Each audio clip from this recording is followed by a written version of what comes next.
দূর এক দেশে ছিল ন্যায়পরায়ণ এক বাদশাহ। তার নাম ছিল বাদশাহ নুরুদ্দিন। দেশ জুড়ে শান্তি ও ন্যায় বিচার প্রতিষ্ঠার জন্য তিনি ছিলেন সুপরিচিত।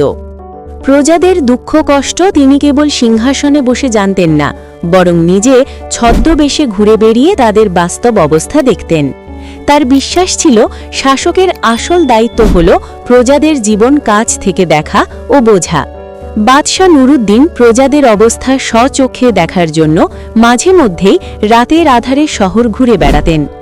এক রাতে তিনি প্রজাদের অবস্থা পরিদর্শনের উদ্দেশ্যে প্রাসাদ থেকে বের হলেন। তখন রাত প্রায় শেষের দিকে। হাঁটতে হাঁটতে একটি সাধারণ ঘরের পাশ দিয়ে যাওয়ার সময় তিনি ভেতর থেকে মা মেয়ের কথোপকথনের আওয়াজ পেলেন। থেমে দাঁড়িয়ে মনোযোগ দিয়ে শুনতে লাগলেন। দুধ দোহনের সময় হয়েছে। আজকাল আমাদের গাভীটা দুধ কম দিচ্ছে। আজ দুধের সঙ্গে একটু পানি মিশিয়ে দিও।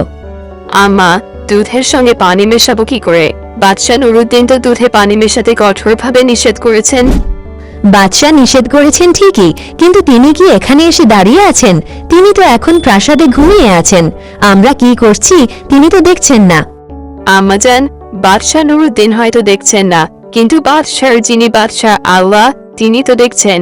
তিনি যখন দেখছেন তখন আমি দুধের সঙ্গে পানি মেশাতে পারি কিভাবে? এই কথা শুনে বাইরে দাঁড়িয়ে থাকা বাদশাহ নুরুদ্দিন গভীরভাবে কেঁপে উঠলেন। কোনো শব্দ না করে তিনি সেখান থেকে ফিরে গেলেন।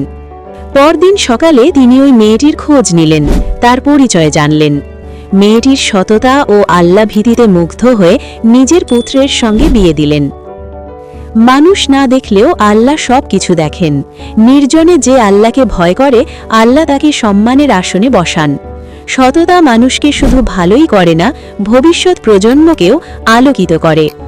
অন্যায় লাভ ক্ষণস্থায়ী হলেও তার পরিণতি ভয়াবহ। এই গল্প আমাদের শেখায় আল্লাহ ভীতি সত্যিকারের চরিত্র গঠনের মূল চাবিকাঠি।